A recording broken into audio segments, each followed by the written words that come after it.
Olá pessoal, vamos falar aqui de física eletrodinâmica.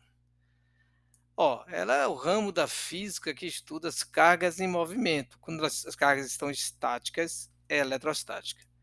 Os principais conceitos estudados são corrente I, tensão U, resistência R e a potência elétrica. É esse o objetivo da nossa aula, discutir essas grandezas.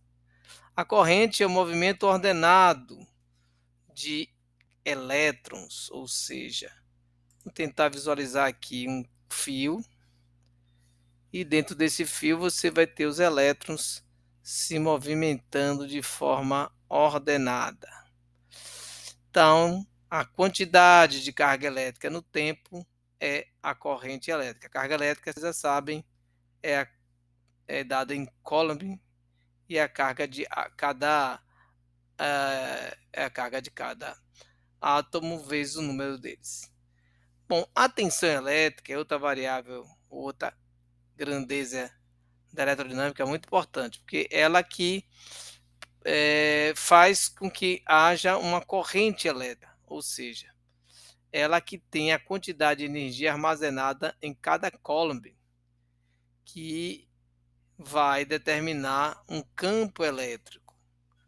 E a partir dela, que você vai ter a corrente elétrica. Vou fazer aqui uma tensão elétrica na bateria. Uma bateria, você vai ter um fio e vai ligar aqui uma lâmpada.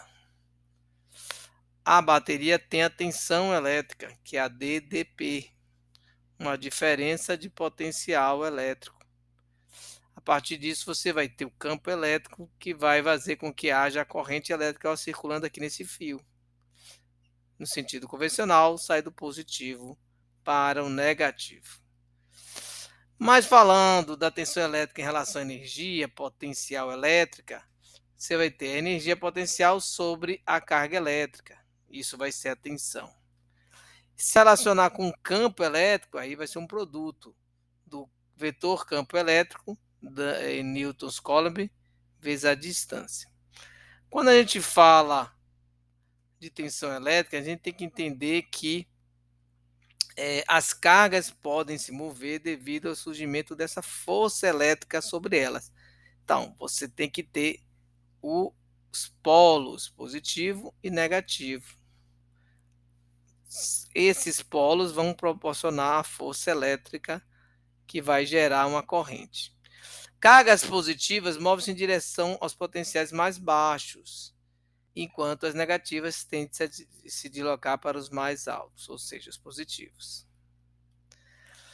E a tensão elétrica, ela também pode ser relacionada com a resistência e com a corrente elétrica. É resistência R, corrente é I.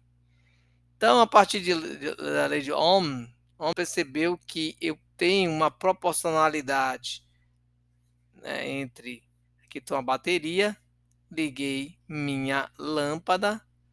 Observe que a lâmpada ela tem uma resistência elétrica. A corrente vai circular. O produto dessa corrente vezes, ou seja, o produto da resistência pela corrente vai me dar o valor de U, que é a DDP, ou a tensão elétrica. Essa é a primeira lei. A lei também define bem quem é resistência elétrica. Ela é encontrada em duas leis, a resistência elétrica. Uma, essa que eu falei agora, né? Que a gente vai reforçar, e a outra é da resistividade.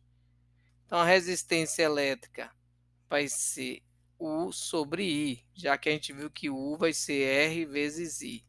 Ou seja, isolando R, R vai ser igual a U sobre I. Então, Ohm verificou isso. Ohm é o nome do cientista que identificou que a resistência elétrica multiplicada pela corrente gerava tensão.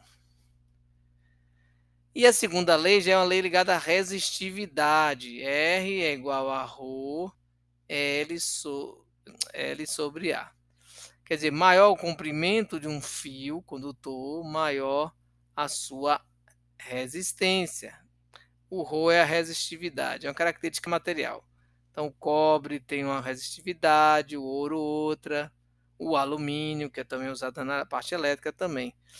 E quanto maior a área ou seção transversal, a área do condutor, menor é a resistência.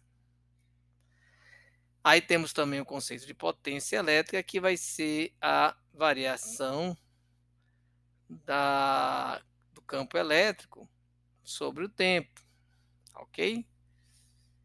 E também a gente pode traduzir essa fórmula através da fórmula usando I e U. Então, quando você tem lá o seu circuito e tem uma corrente e uma tensão, se eu multiplicar os dois, me dá a potência. Potência, em geral, a gente utiliza watts. Então, quando fala 40 watts, quer dizer que você tem uma corrente, por exemplo, de 1 ampere vezes 40 volts. Então, você vai ter 40 watts. Potência igual a I vezes U. Além disso, a gente pode ter outras fórmulas para a potência, já que P ou U é igual a R vezes I. Naquela fórmula anterior, eu posso tirar o U e botar RI. Então, vai ter I vezes I. Então, eu vou ter a segunda fórmula da potência, que vai ser I ao quadrado vezes R. Eu também posso substituir, na verdade, por I igual a U sobre R. Então, vou naquela fórmula de P igual a I vezes U. No lugar do I, eu boto U sobre R vezes U, que vai me dar U ao quadrado sobre R. Tá? Aqui no caso, o P no lugar desse I aqui, tá bom? P é igual a U ao quadrado sobre R. Lembrando que U é a tensão elétrica, um U maiúsculo, tá bom? Uma questão aqui para a gente resolver, tá bom? A gente tem aqui que uma lâmpada funciona com 12 volts, corrente de 0,45 ampere. E ela produz a mesma quantidade de luz, aí pode ser em lumes ou lux, e tinha uma potência de 60 watts. Qual a redução? Vamos achar logo aqui a potência desse LED.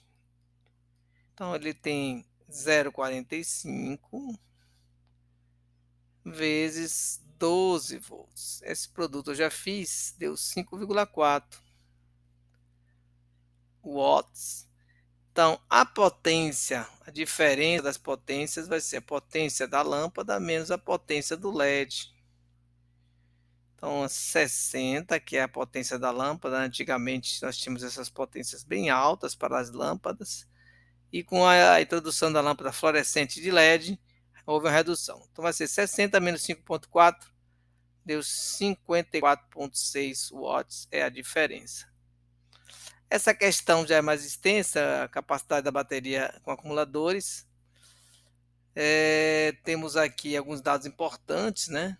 Ampere-hora, uma bateria de 12 volts, 100 ampere-hora, fornece 12 joules para cada coulomb de carga. Então, a gente já sabe que para cada coulomb você tem 12 joules.